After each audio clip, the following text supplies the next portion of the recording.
来关心台北市小巨蛋附近昨昏尾阿嬷发生车祸，这是一个56岁生夜马司机，伊驶车拿讲伊敢若亲像是头型，甲车驶去伫人行道去弄着3个过路人，其中有一个70岁姓张的阿嬷送病院了后不幸过亡。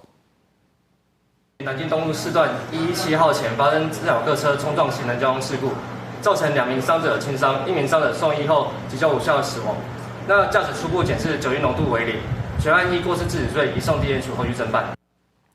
车祸是发生伫昨昏尾阿嬷5点多，这个姓叶的查甫人驶车讲伊头型全弄去人行道，去弄着3个伫行路的人，内底有一个70岁姓张的阿嬷伤势真严重，送病院了后不幸过亡。伊若49岁姓王的查甫人和24岁洪弄着姓陈的小姐是轻伤，意识清楚。